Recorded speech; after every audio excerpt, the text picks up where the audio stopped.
Móríomh chuirde agus chuirgéad fáilte chuig an lécht ar lína só mar páirt na Scoil Samhraidh Willie Clancy 2021. Tá star an ada agus nasc an láidir idir ceol is amhránaíocht agus pholaíocht saoirse muintir na hÉir. Ag tosnú leis na Éireannach Aontaithe agus ag leanúint Ruairc leis an glúisteacht ar óg agus na fíníní darnóig.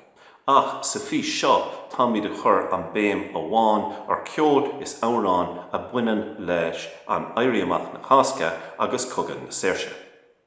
The Dublin singer and song collector Frank Hart famously said that those in power write the history, whilst those who suffer write the songs.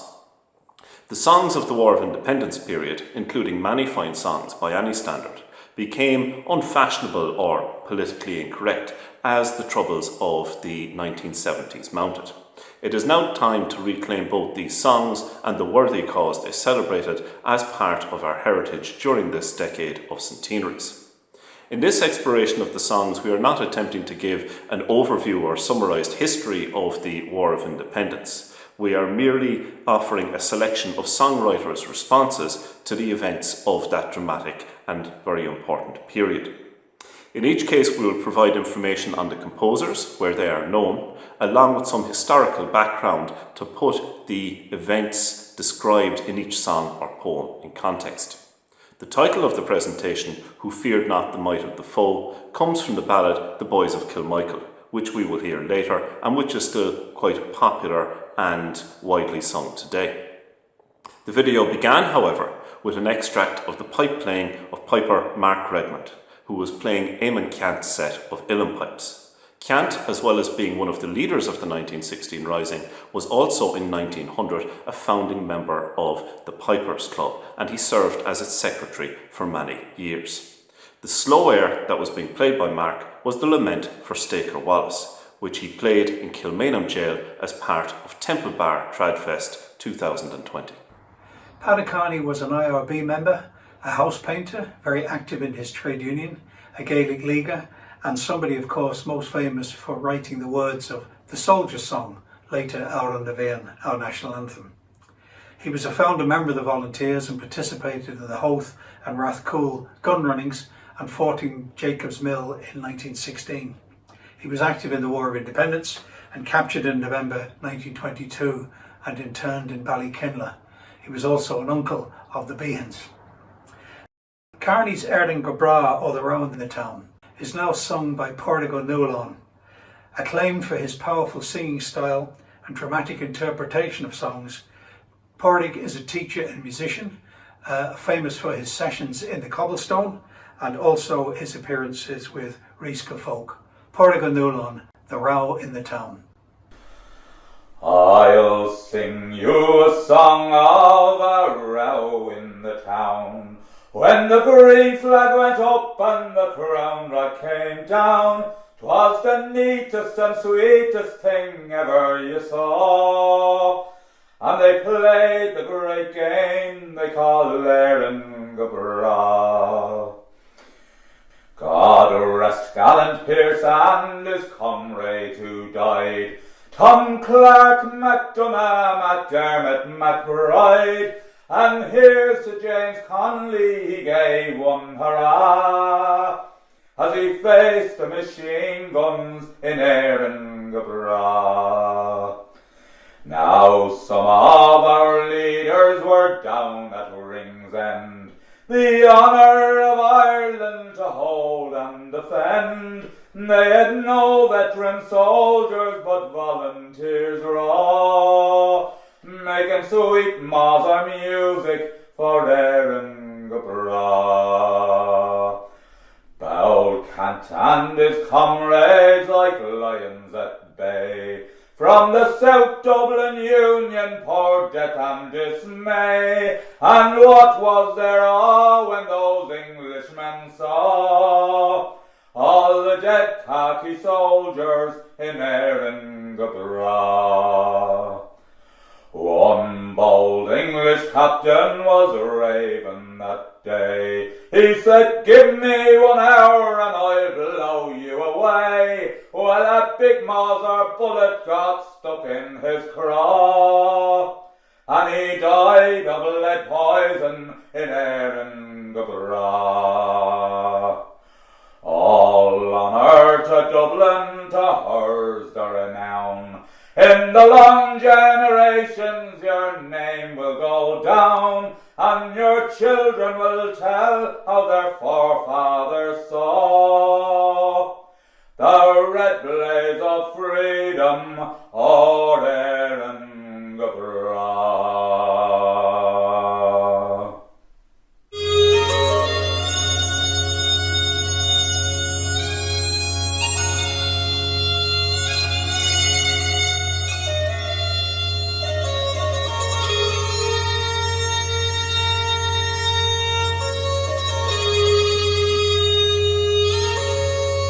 Most significant leaders of the 1916 Rising as an intellectual and a socialist was James Connolly, whose execution dealt a massive blow to those who had hoped that a workers' republic would emerge from the Irish Revolution.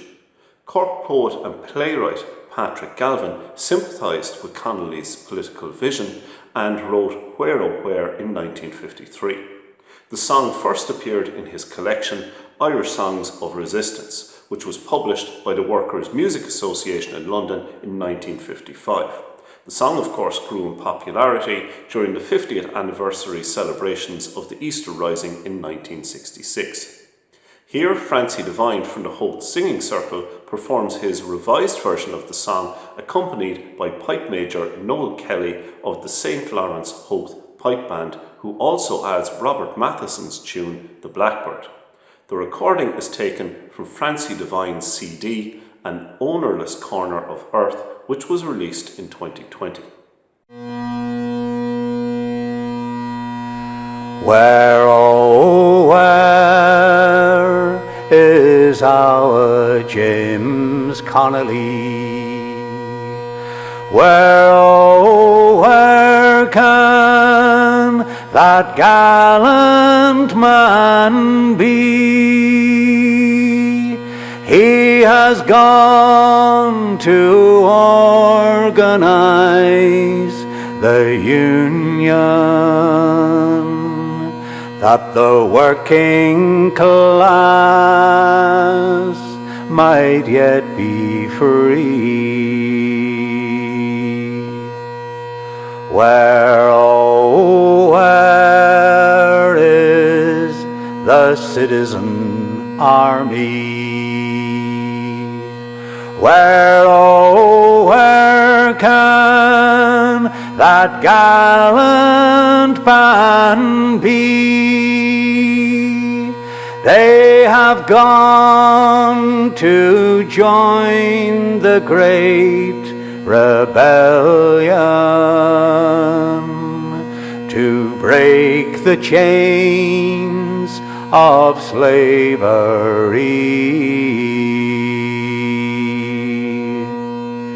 Who carries high our burning flag?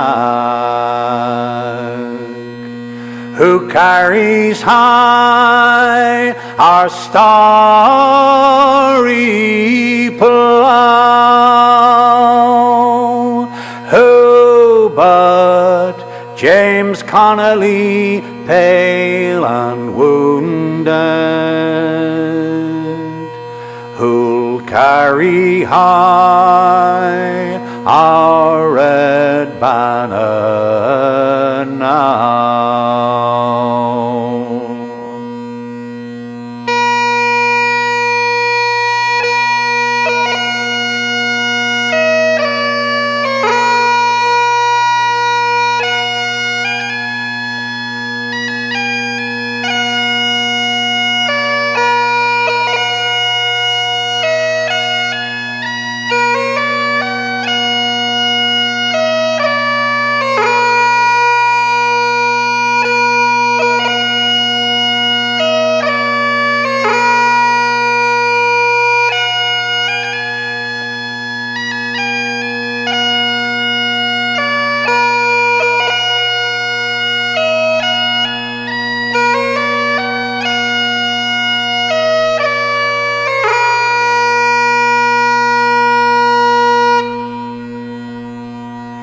They carried him down to Kilmainham prison. They carried him to the stonebreaker's yard, and they shot him dead that bright May morning, and threw him in a quicklime grave. We carried him down to yon green garden, with Union members on every side, and we swore we would forge a mighty union to remember that gallant man with pride. Where, oh, where is our James Connolly? Where, oh, where can that gallant man be? He has gone to organize the Union, the hero of the working class.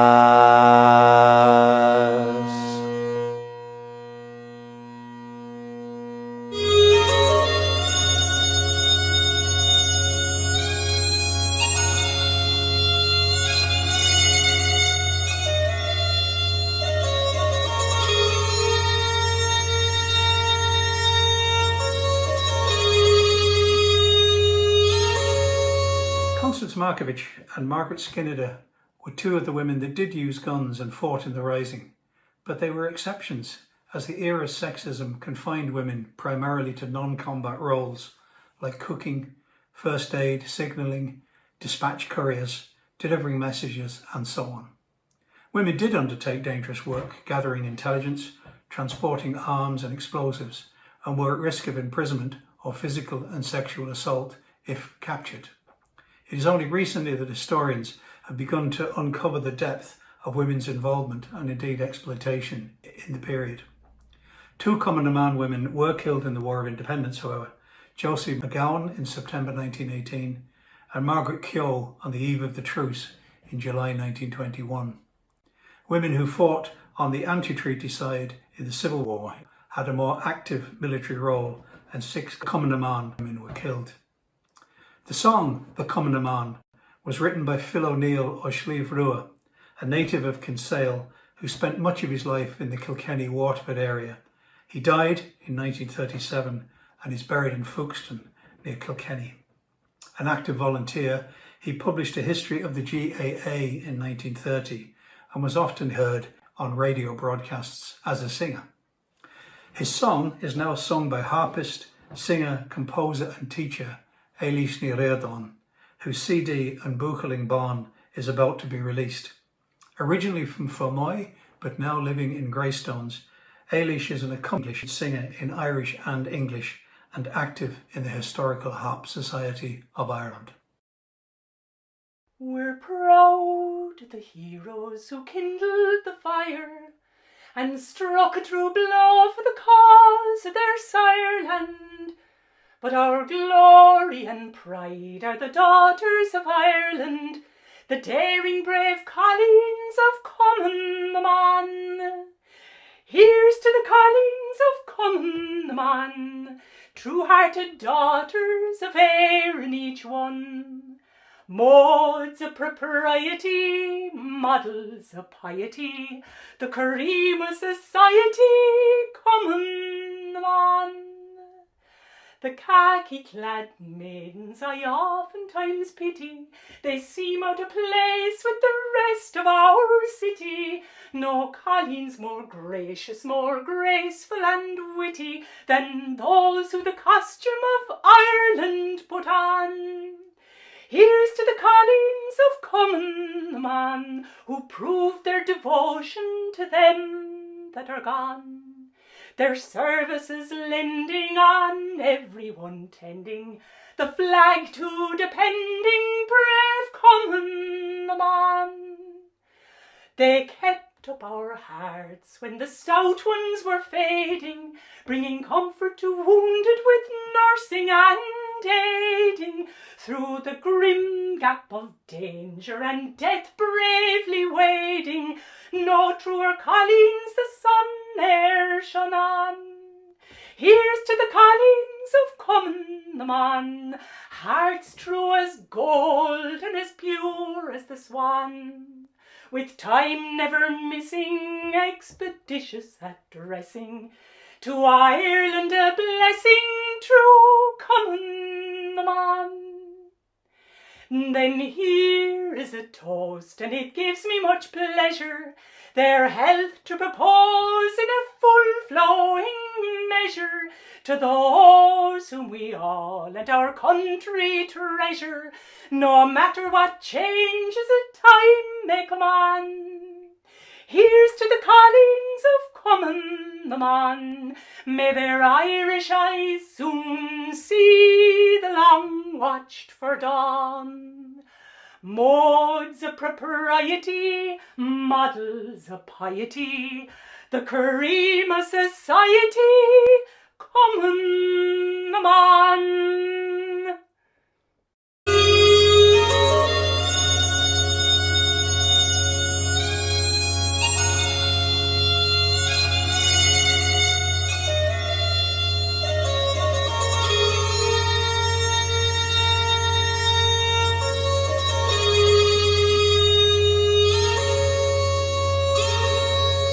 The ambush at Scoil Beg in Tipperary on the 21st of January 1919 is generally regarded as having been the opening action of the Irish War of Independence. There had of course been many previous IRA attacks on the RIC, but the significance of the Scoil Beg ambush is that it was the first time the two RIC constables were killed in an IRA attack, and by pure coincidence the ambush happened on the same day that Dáil Éireann held its inaugural meeting in Dublin.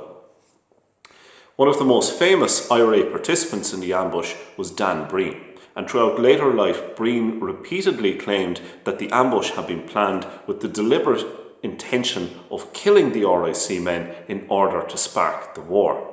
However, the very first account of the ambush that Breen gave in his 1924 book, My Fight for Irish Freedom, gives a very different interpretation of events. The cry came from our men, hands up. The RIC seized their rifles. They were Irishmen too and would rather die than surrender. Again and again we called upon them to put up their hands. We would have preferred that they should surrender without bloodshed, but they were dogged and stubborn. Their fingers were on the triggers. Another appeal would be useless. Quick and sure our volleys rang out. The two policemen were dead. The text of At Scoil Beg a War Began deals not with the ambush itself, but with events in County Tipperary afterwards, such as the IRA's assassination of RIC District Inspector Michael Hunt at Thurles in 1919. Hunt's killing was followed by a wave of assassinations carried out by the Murder Gang, a group of armed and masked RIC constables who visited the homes of known IRA volunteers and their supporters at night, took them prisoner and then summarily executed them. The poem mentions the Rag, where Tom O'Dwyer was shot in March 1920. The McCarthy mentioned in the poem was IRA volunteer James McCarthy from Thurles, who was killed by the Murder Gang the same month. The three hirelings at Lackamore that is talked about in the poem refers to two RIC men killed and a third who was wounded at an IRA ambush at Lackamore Wood, Tipperary in April of 1920. The poem first appeared in Ernie O'Malley's book On Another Man's Wound, which is widely regarded as being one of the finest accounts by a participant of the Irish War of Independence. O'Malley was born in Castlebar in 1897. He was a medical student in UCD at the time of the 1916 Rising and later left his medical studies to join the IRA. He served as a senior IRA officer during both the War of Independence and Civil War period. He was gravely wounded in an incident at Ball's Bridge in November 1922 and was later elected Sinn Féin TD for North Dublin in 1923 while still imprisoned and recovering from his wounds. At Solahead Beg, A War Began is now read by Deirdre ní Ghorchaí, Milltown resident and an active member of the Old Kilfer Boys Society, which promotes interest in the history, culture and traditions of County Clare. At Solahead Beg the war began, and next was heard the song of the rescue of Sean Hogan at the station of Knocklong. Soon after, Hunt, the bully, fell. Races day in Thurles town. It broke the hearts of peelers for miles the country round. From Thurles town to Galtie's brow, all peelers turned pale when the boys attacked the barracks at the call of Granuaile. From hill to hill that winter's night did speed the rifle's ball. We won at Ray and Hollyford, but failed at Drumban Hall. The rag we need not mention, there we lost as comrade true. They may trample on his body, but his spirits ne'er subdue. By Peeler's hands McCarthy fell. In sainted ground he sleeps neath the ancient walls of Holy Cross, where Sure's bright water creeps. All true men miss them sorely, and their death they do deplore. 3 hirelings for them suffered in the groves of Lackamore. We'll drink a health to every man who treads in death's pathway. Drink up, me boys, get ready. 'Tis the dawning of the day.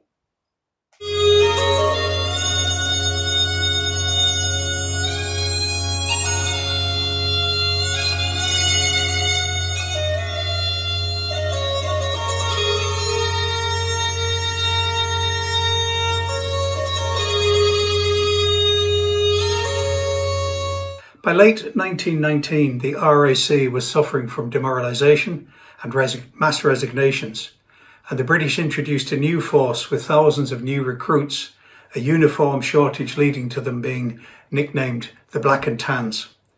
The Black and Tans were not all, quote, the scums of British prisons, nor were they all English, nor indeed British, with about 20% of them Irish, and others coming from throughout the British Empire, including Canadians and Australians, even 1 or 2 White Russians. The Tans were guilty of many crimes, but often blamed for atrocities like the murder of Thomas McCurtain, the Mayor of Cork, when in fact it was the responsibility of the regular RAC. There were no Tans in Cork at the time of McCurtain's murder. But among the horrific murders of the conflict, the disappearance of Michael Griffin and torture and murder of the Loughnane brothers in Galway were also the work of the RAC Auxiliary Division, more commonly blamed on the Tans. The author of the song The Bold Black and Tan is, unsurprisingly, unknown. It was issued just after the sack of Balbriggan in September 1920 and appeared as a song sheet probably issued by Sinn Féin. It was originally sung to the tune of Master McGrath, but is also sung to Brian O'Lynn and commonly heard as a recitation. Here it is performed by Micheál MacDonagh, a Sinn Féin councillor in Dublin who served as the city's Ardverda in 2017-18. He also wrote Mansion House and the Irish Revolution to 1912 to 1923, which was published by Dublin City Council in 2018.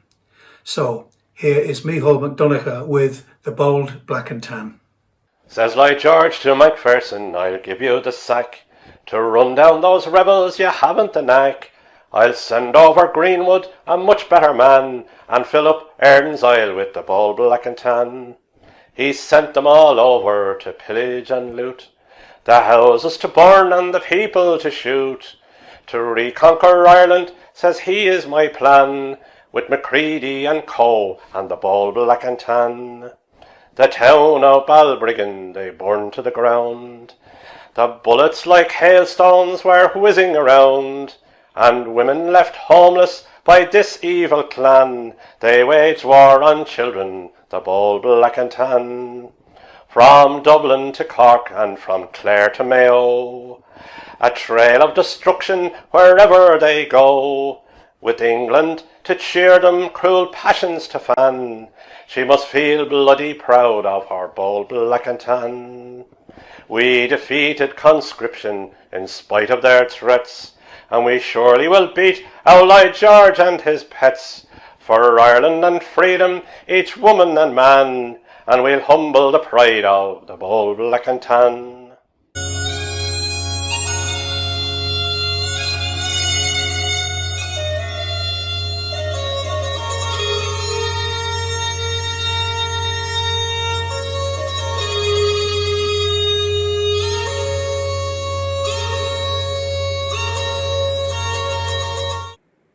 The policy of reprisals by the British Crown forces, where they targeted and attacked local civilians to take revenge for IRA attacks, intensified during the autumn of 1920. On the 22nd of September 1920, the IRA ambushed an RIC motor patrol at Drummond Hill, Reneen, on the road between Milltown Malbay and Lahinch.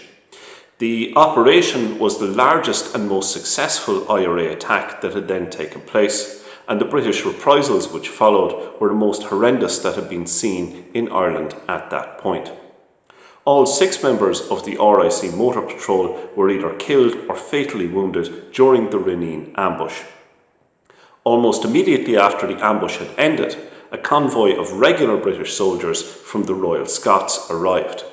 The IRA engaged them in a fighting retreat and managed to escape with just 3 of their members wounded. However, 7 locals were killed that night in reprisal, 1 IRA volunteer and 6 civilians. The majority of the reprisal killings were carried out by British soldiers from the Royal Scots. However, then and now the Black and Tans were blamed. The song "The Ambush at Reneen" is associated with Tom Lenihan of Knockbrack, Milltown Malbay, farmer, singer, songwriter and collector. It appears in Tom Manelli's book and CD, The Mount Callan Garland, Songs from the Repertoire of Tom Lenihan. Originally published in 1994 by Corla Béleges Éireann, it has since been re-released. Despite originating in such harrowing events, Tom Lenihan's song on the ambush is surprisingly jaunty. Its air is a rollicking variant of The Wearing of the Green. Here the song is sung by local man Pádraig, who is strongly associated with one of the country's most highly regarded singers' clubs, the Chapelgate Singers of Coraclare. Well, attend you gallant Irishmen and listen for a while. I'll sing to you the story of our boys from Erin's Isle. It's all about an ambush, I'll have you to beware, that happened in Reneen Hill in a spot called County Clare. Our boys, they waited patiently with an eye both sharp and keen, waiting for the Black and Tans to come into Reneen. Our scout at once he sighted them without the least delay, and signalled to his comrades to get ready and prepare. His comrade boys got ready without the least delay, and signalled to their scout again to let them come their way. The Black and Tans, they came along in lorries, as you know, and met our boys upon the road, which caused them a great blow.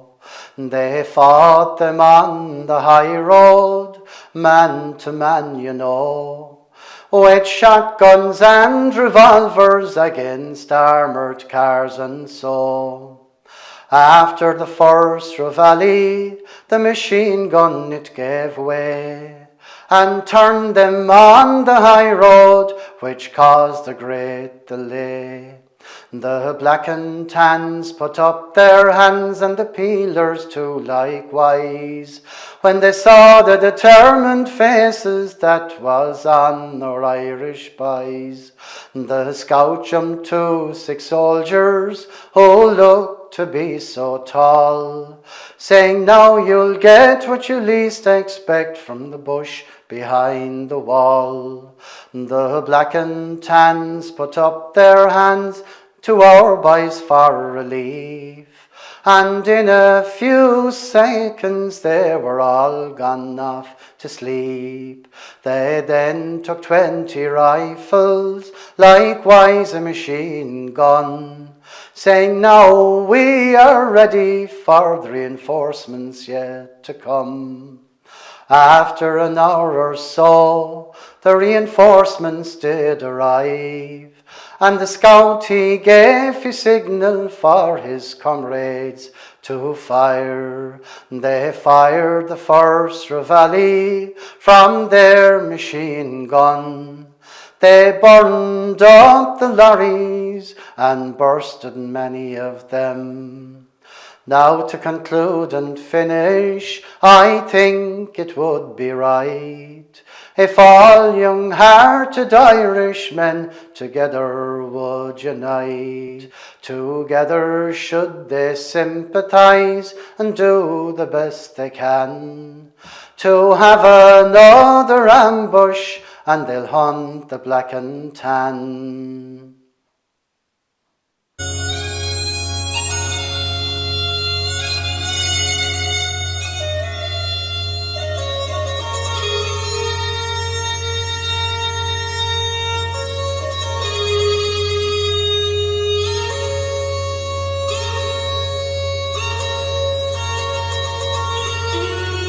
Unfortunately, but perhaps not surprisingly, it proved impossible whilst researching this video to find any songs about the Irish War of Independence which gave a unionist or loyalist perspective. For example, a song like The Billy Boys, which today is often thought to have been associated with the UVF of the early 1920s, was actually written about events in Scotland in the 1930s. Unexpectedly, it also proved very difficult to find songs in the Irish language about the War of Independence. One of the most popular Irish language songs today is of course O Róise de Bhathawalla, which was originally entitled Dord na Fínine and was written by Patrick Pearse.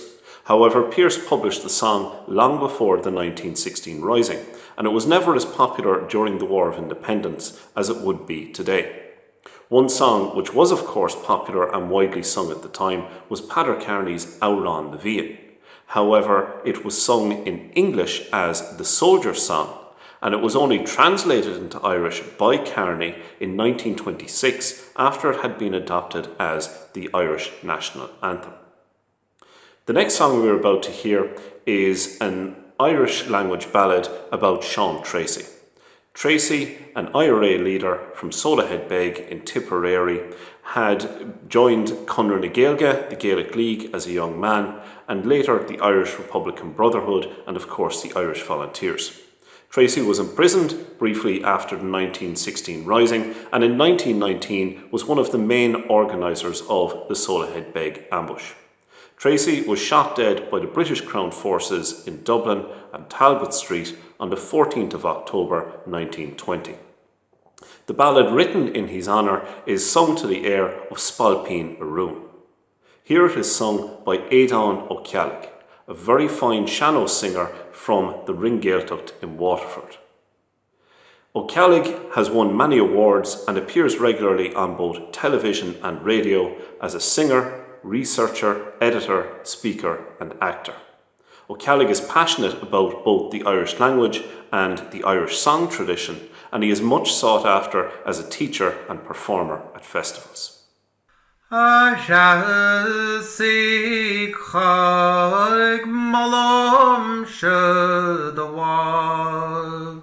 Ke go will to go tlas an oigenish. Ba wader to e bart in naiger parihan. Vi bulle surfan trid an loiche. Dangen na mord beg tanum go hard mar jouler doch rod dar stade da shidish gau chwag man mokrach Asero siochan esboye. Is a trolling to lade doiges it blach, noer ha midat no less irsche. Ach, Marig doch allan nada begtracht, eröv ganska sötir sjå. Revach ramse higanar, da sjålog hersal, ele gohilanar sjeinskjår, eige dåsar og baler fådenish fall, ese kjauche gannar arnine. Marach tosses da horta vemish gedo, mar vakega korstro gachange. Mar da stjobadar ar storar moinos ar gor, mar skvabadar an kjo jesne sletem. Boi chap maga sport ar mor av saunron, egan skrisse dor sjån odan erlig, Gore harshe on glå gach tevje go bro.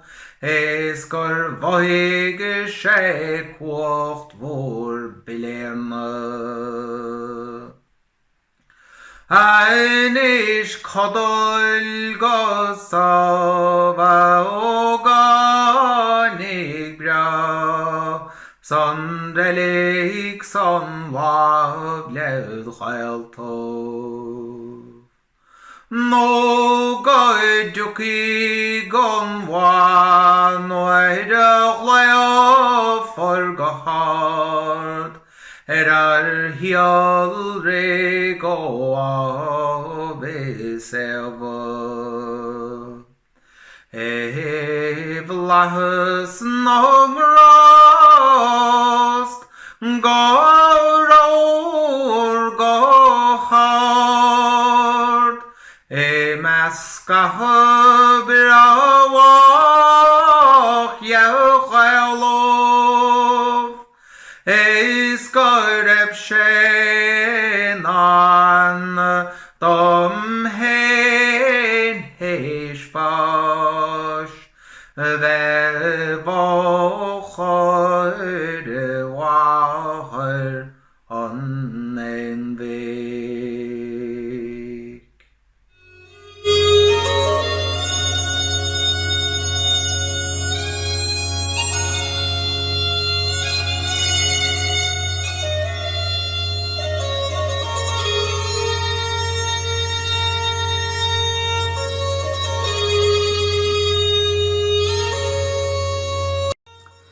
The 18-year-old Kevin Barry, a UCD medical student and idealistic IRA volunteer, was captured after a botched IRA attempt on the 20th of September 1920 to disarm British soldiers who were collecting supplies from Monk's Bakery in Dublin. 3 British soldiers were killed. Barry's gun jammed and he was captured, and he became the first IRA volunteer to be executed when he was hung in Mountjoy on the 1st of November 1920. His case gained immediate international attention because of his youth. Barry's memory is honoured by plaques, a stained glass window in UCD, and most recently a full-size statue in Rathvilly, County Carlow, where he attended national school. The ballad, Kevin Barry, was written shortly after his death by an unknown Irish immigrant in Glasgow and set to the Scots air Rolling Home to Bonnie Scotland, a tune Connolly used for the Call of Erin. It is one of the best known praise songs from the war. Sean Cronin, in his Story of Kevin Barry, cited Barry's secondary school essay on the subject of prejudice, and I quote, "Prejudice usually masks a much worse thing, oppression or tyranny. It is also divided into 2 classes, namely that of the white man against his coloured brother, for brother he is whether black, red or yellow, and that of the white man against his fellow white man of a different nation. The 2 combined form the origin of very many of the world's greatest wars and slaughters." Barry's politics were thus very far advanced for the time and appealed to the great American baritone and activist Paul Robeson, whose recording of Kevin Barry we now hear.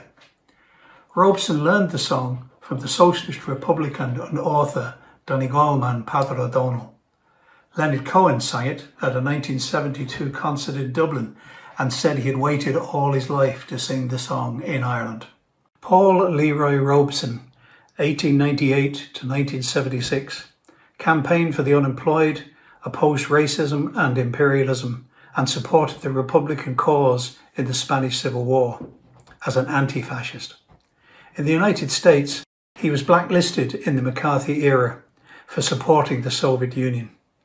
Robeson visited Dublin and Belfast, proudly including Kevin Barry in his repertoire, and given Barry's earlier essay that we heard, it is most appropriate that we now hear Paul Robeson sing Kevin Barry.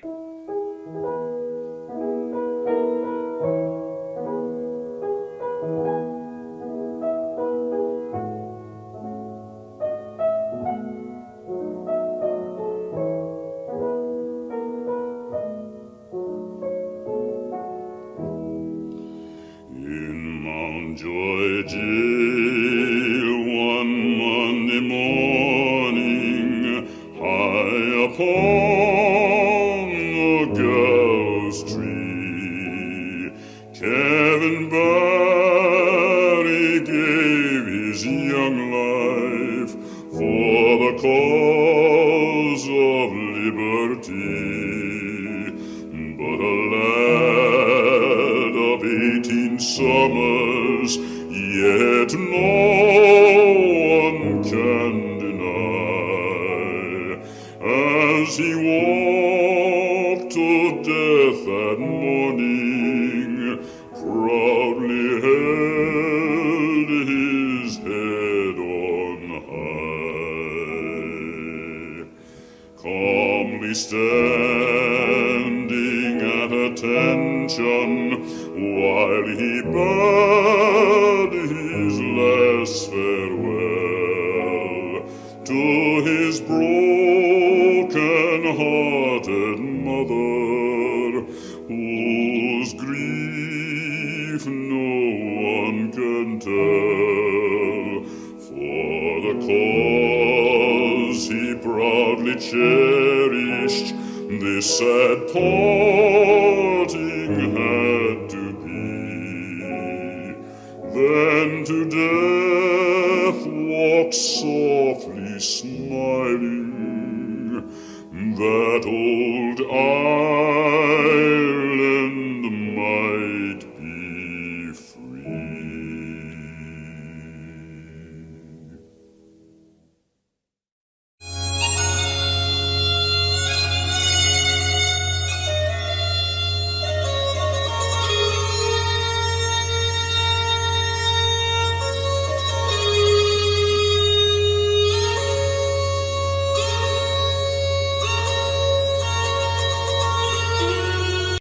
On the 28th of November 1920, 36 members of the IRA's 3rd West Cork Brigade, led by Tom Barry, ambushed 2 RIC Crossley tender lorries at Kilmichael, County Cork.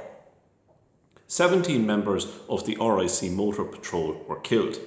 Those who died were members of the RIC's Auxiliary Division, more commonly called Auxies, but were not TANs, as the song celebrating the events at Kilmichael later claimed.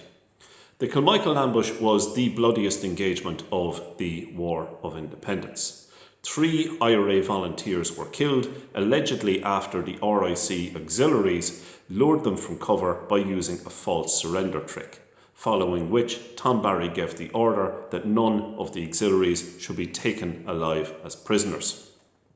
The Kilmichael ambush was very significant both militarily and politically.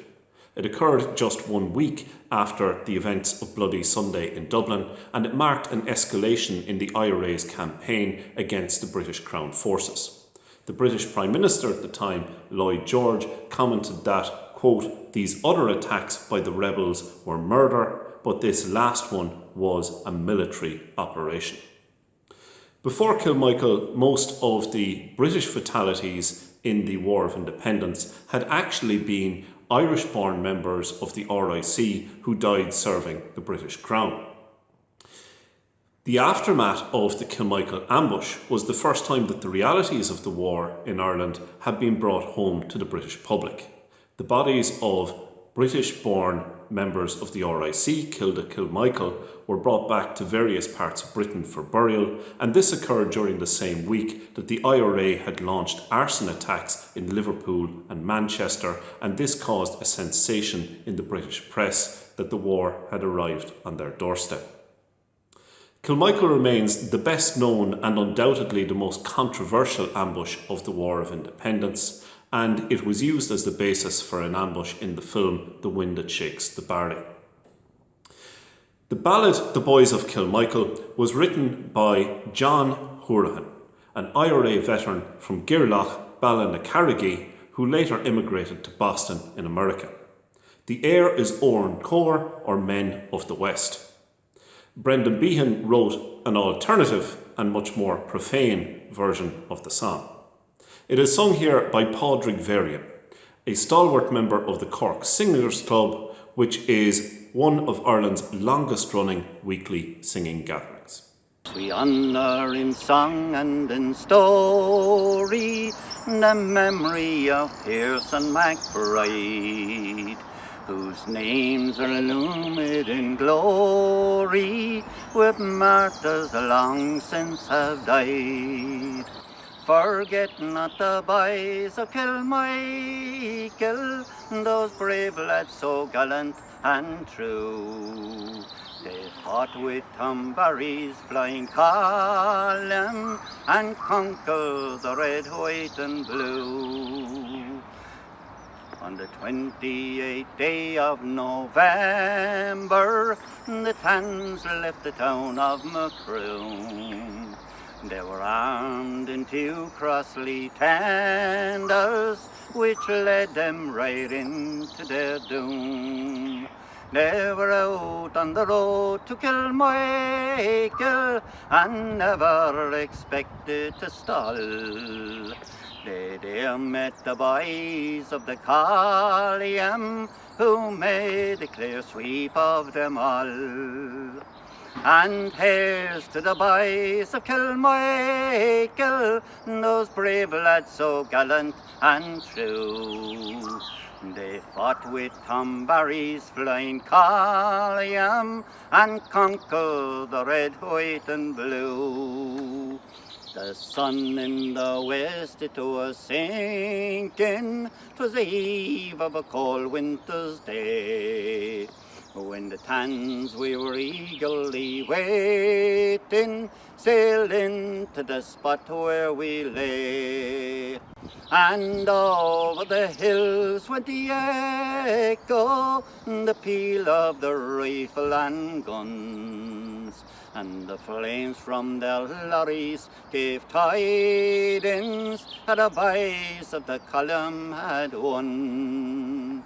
The ambush been over by twilight, and high over Dunman way town, our banners in triumph were waving to show that the Tans had gone down. We gathered the rifles and bayonets and soon left that glen so obscure. And we never drew rein till we halted at the faraway camp of Grenore. And here's to the bicycle, Michael, those brave lads so gallant and true. They fought with Tom Barry's flying column and conquered the red, white and blue. There are some who will blush at the names of James Connolly, Pearse and MacBride, and history's new scribes in the region the pages of valour deny. But here's to the boys who cried freedom when Ireland was nailed to the mast, and they fought with Tom Barry's flying column to gain Ireland her freedom at last. And here's to the boys of Kilmichael, those brave lads so gallant and true, who fought 'neath the green flag of Erin and conquered the red, white and blue. And here's to the boys of Kilmichael, those brave lads so gallant and true.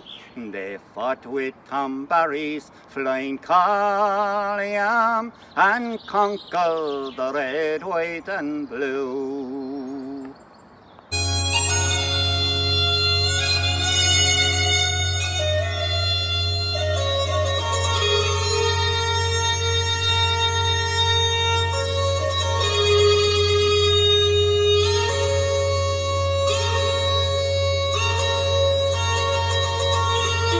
Ultimately, it could be said that republicanism won the propaganda war. British repression and reprisals cost them public support in the Empire States of Canada and Australia, and of course in the United States itself. Even in Britain, as the war dragged, opinion began to turn against the government. The Man from the Daily Mail was written by the playwright Sean O'Casey, a founding secretary of the Irish Citizen Army. He eschewed armed action and committed himself to theatre, his plays of course including The Shadow of the Gunman, Juno and the Paycock and The Plough and the Stars, and gained him international recognition. The satirical song is sung here by our co-presenter today, the historian Pádraig O'Ruairc. Well, Ireland is a very funny place, sir. It's for stranger than Japan. And the Irish are a very funny race, sir. All the women are uncommon man. Every dog has got a tricoloured ribbon tied firmly to its tail. And I'm shaking in my shoes as I'm typing out the news, says the man from the Daily Mail. Every bird upon my word is crowing treble, I'm a rebel. Every hen and jay is laying hand grenades over there, sir, I do declare, sir. And every old cock in the farmer's stock crows a triumph for the Gael. And the country now is shaken, or I'm very much mistaken, says the man from the Daily Mail. Oh, the other day I travelled up to Clare, sir, and I spied in an old boreen such a gang of brave and busy geese, sir, dressed in orange, white and green. They were marching the German goose step, and they were whistling Grania Whale. And I fear we'll never win them, for the devil must be in them, says the man from the Daily Mail. Every bird upon my word is crowing treble, I'm a rebel. Every hen and jay is laying hand grenades by the score now, even more now. And every old cock in the farmer's stock crows a triumph for the Gael. And it wouldn't be surprising if there was another rising, says the man from the Daily Mail. The country's a fire of sedition, and it's Sinn Féin through and through. And the peelers, they are joining with the Fenians, and their passwords taken too. It's become a happy lot for the Irish Hottentot, and their power is sure to fail. And bedad, I'm getting nervous, so I'll have to leave the service, says the man from the Daily Mail.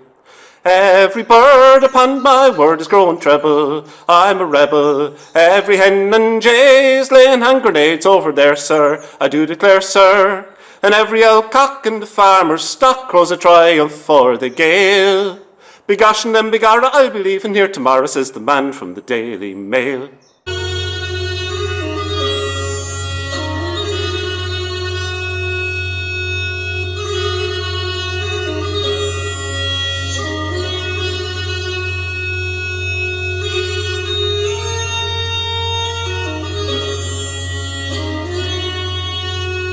Pipe bands were a feature of volunteer activity at this time. Indeed, in towns and villages throughout Ireland, marching bands of different persuasions would grace many occasions. Flo Begley was active in piping in Cork, and during the Battle of Crossbarry on the 19th of March 1921, one of the biggest engagements of the war, he played a set of pipe tunes during the hostilities.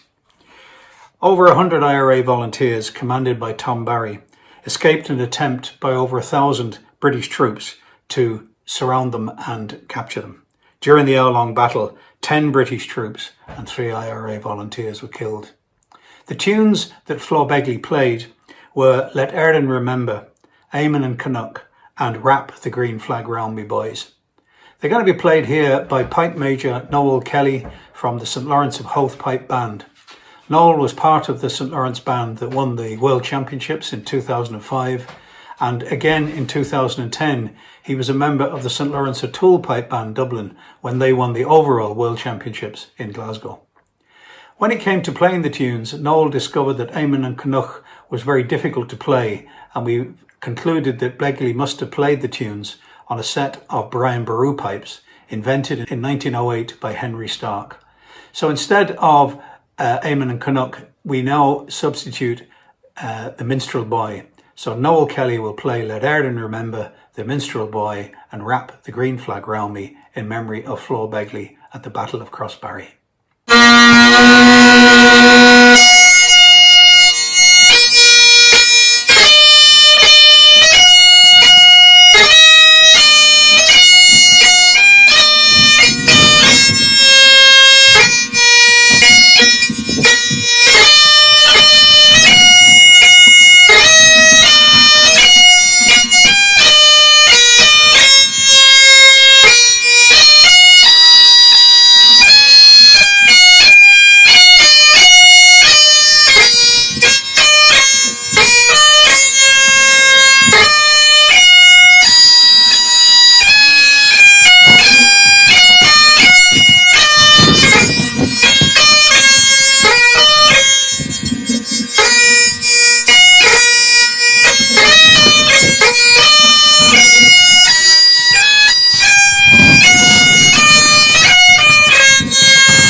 Willie Gillespie, 1883 to 1967, wrote Johnson's Motor Car after events in Donegal in April 1921.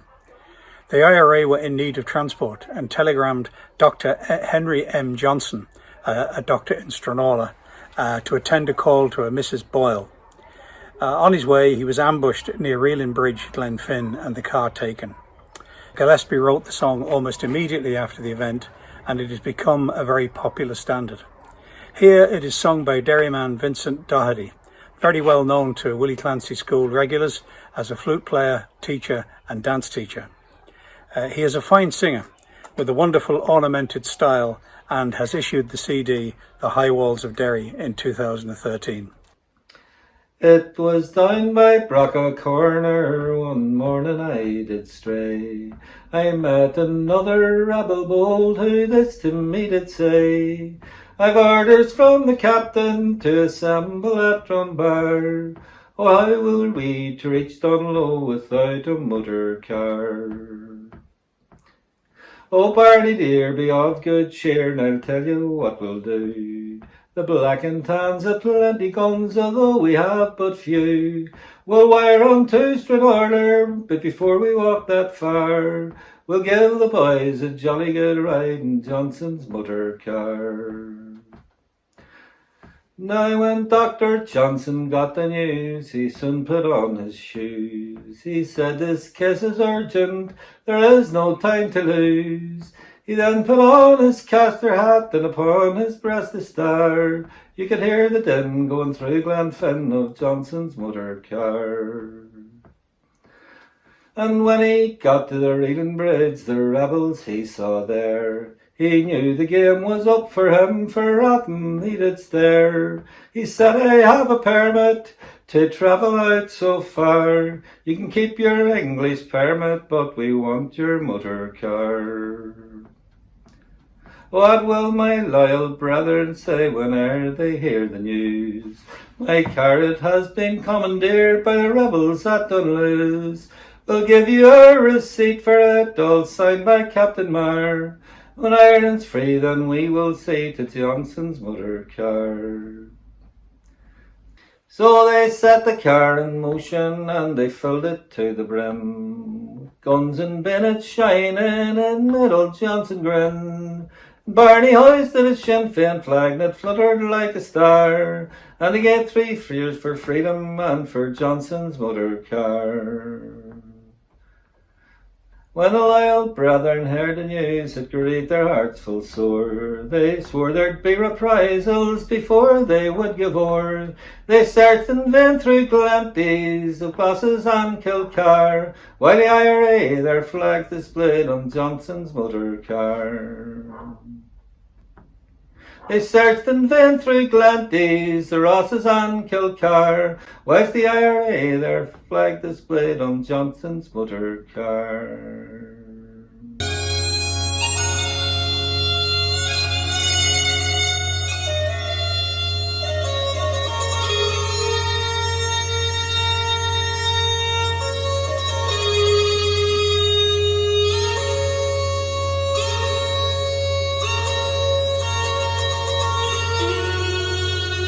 On the 12th of May 1921, a group of Black and Tans travelling between Listowel in North Kerry and Athay in West Limerick encountered 4 young unarmed IRA volunteers at Gortaglanna. Previous to this, the RIC barracks in Listowel had been attacked by the IRA, and the Tans, who were under the influence of alcohol, decided to exact their revenge by executing their 4 prisoners. The first to be killed was Jerry Lyons. When this happened, Condé decided to try and escape and started running. Although shot almost immediately in the thigh, he managed to keep running for 3 miles and, after escaping, remained in hiding until the truce of July 1921. The 2 remaining prisoners, Patrick Dalton and Patrick Walsh, were immediately shot dead by the Tans. The Valley of Knockanure was written by Listowel author and playwright Brian McMahon, and here it is performed by Derry Farrell, one of Ireland's most popular and most talented traditional singers. In 2013, Derry became just the second Dubliner to win the All-Ireland men's title for singing in English. The first was, of course, Frank Hart, who preceded Derry 40 years earlier. In 2017, Derry won Best Traditional Track and Best Newcomer at the BBC Two Radio Folk Awards. And he has played to wide acclaim throughout Europe, North America and Australia. His most recent album, A Lifetime of Happiness, was released in 2019.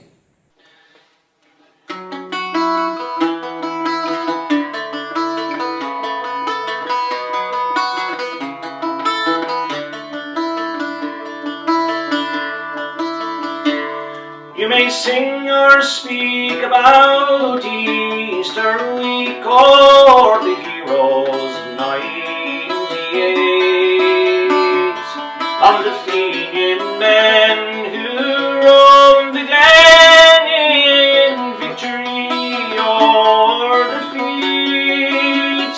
Their names in history pages told, their memories well endured. Not a song was sung of our darling sons in the valley of the Lord. Well, there were Welsh and Lyons and the Dalton boys, and they were young and in their prime, as they rambled on down to a lonely spot where the black and tan did lie, and Republic and bold they did uphold, though outlawed all on the moor, and side by side they fought and they died in the valley of the Lord. Well, it was all on the neighbouring hillside where we listened in Camden days. In every house, in every town, there kneeled a maid to pray. Oh, they're closing in all around them now, with a rifle fire so sure. Poor Dublin is down and poor Lyons is dead in the valley of the Lord.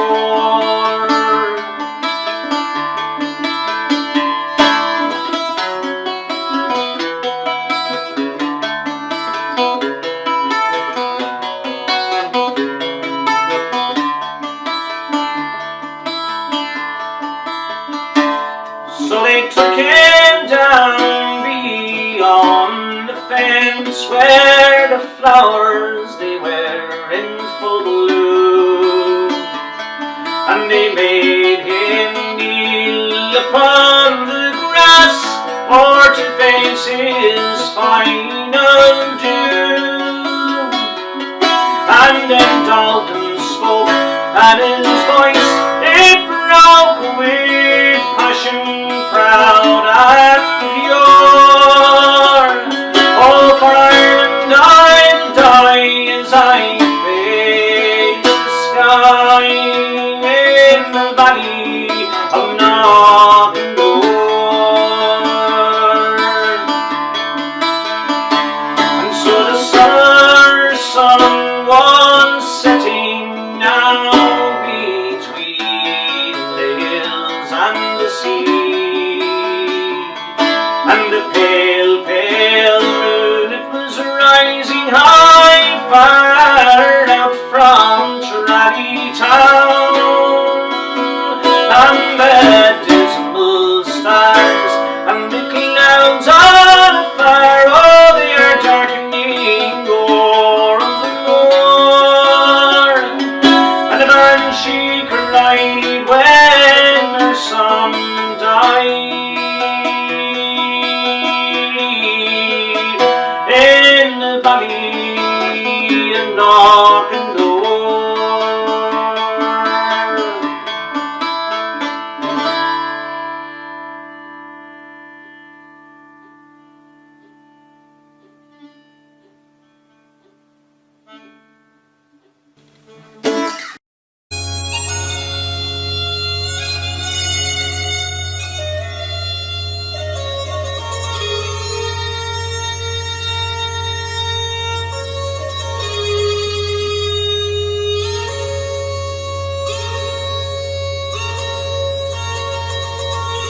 The weekend of Sunday the 10th of July 1921, Bloody Sunday, was a bitter weekend in Belfast with large-scale sectarian violence and attacks by police and army on civilians.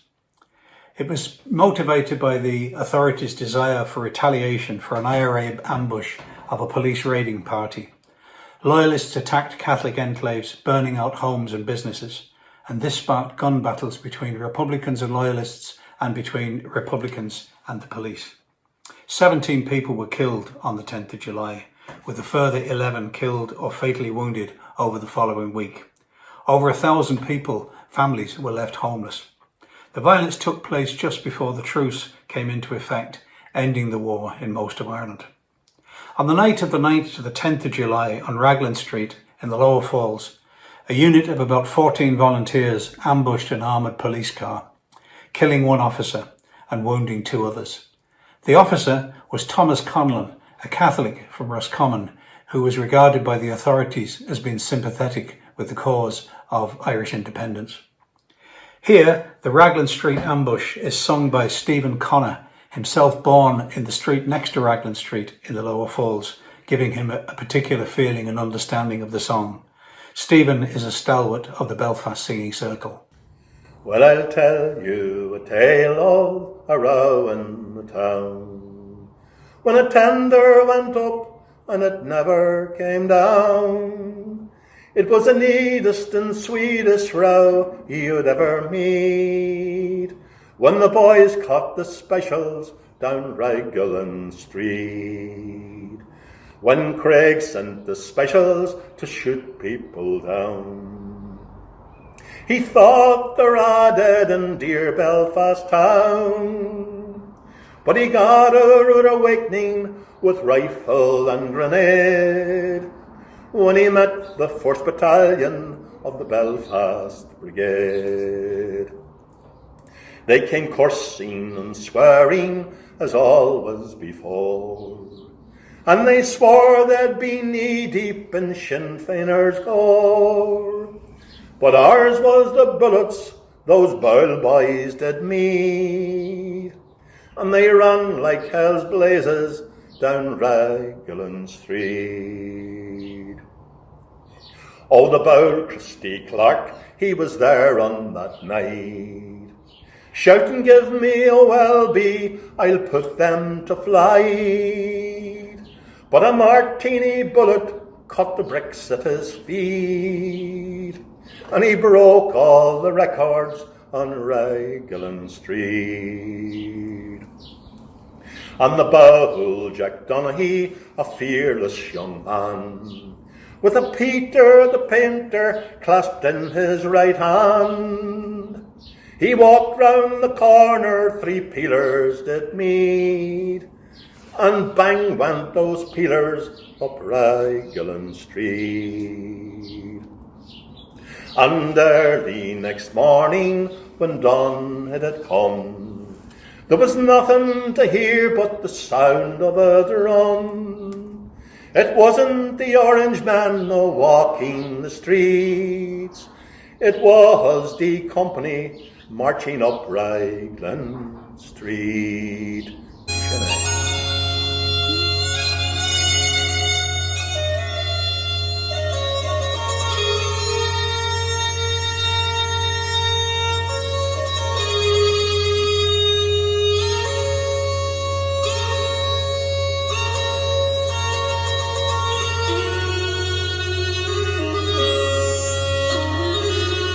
Barnashraja was written by Cahir Savine's Sigerson Clifford in the 1950s. The song was immediately popular locally, but surprisingly it didn't appear in print until it was published in the 1986 book Ballads of a Bogman. It recalls Clifford's boyhood during the War of Independence and Civil War and his escapades ag lucht on droling or hunting the wren, a tradition that is still popular throughout Ireland on St. Stephen's Day. The song itself is hugely popular and widely recorded, and here it is very fitting that it is performed by Tim Dennehy, who was born in Ballinskelligs, but who shortly afterwards moved to Cahir Savine. Whilst working in Dublin, Tim, together with his brother-in-law Donald de Barra, founded the Angolan Traditional Singers Club. He now lives in Milltown Malbay, where he is active with Ruairc and Clár. A wonderful singer and gifted songwriter, Tim's works can be heard and may be purchased on his website www.skellig.com. Oh, the town that climbs the mountain and looks down upon the sea. At sleeping time or awaking time, 'tis there I'd like to be, to walk again that kindly street, the place my life began, with the boys of Bornasroidem, who hunted for the run. With cudgel stout we roamed about, as we hunted the droline. We searched for the birds in every forest, from letter to Dunin. We danced for joy beneath the sky, life held no print nor plan, as we boys in Bornasroidem went hunting for the run. And when the hills lay bleeding, when the rifles were all aflame, to the rebel homes of Kerry those Saxon strangers came, but the men who dared the Ogsies and who fought the black and tan were the boys of Bornasroidem, who hunted for the run. Oh, but now they toil on a foreign soil, where they have gone their way. Deep in the heart of London town, or over in Broadway, and I am here to sing their deeds, to praise them while I can. Those boys of Bornasroidem, who hunted for the run. So here's my toast to them tonight, all those lads who laughed with me. By the groves of Carhen River, or the slopes of Beanity, John, Dolly, and Batandy, and the Sheehans, Con and Dan, and the boys of Bornasroidem, who hunted for the run.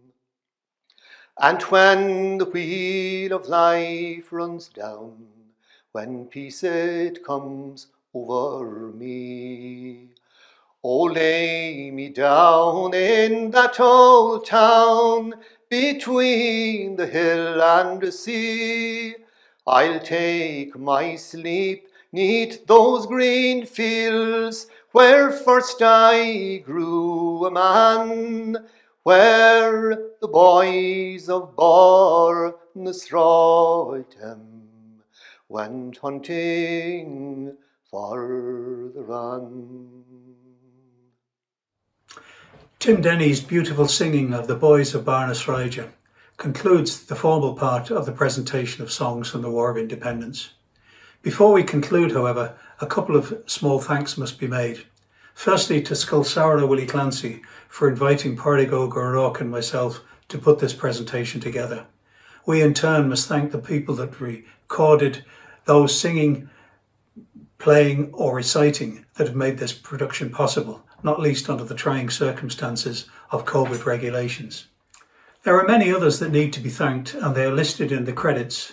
These credits will play over John Kelly, fiddle, Aoife Kelly, concertina, and Charlie LeBron, flute, playing Wrap the Green Flag Round Me Boys, a fitting tune to end the occasion, and played by the Kelly family, who have been identified so strongly with the Willie Clancy School from its foundation. So as they play, please look and respect all those listed as having contributed to this production. Great.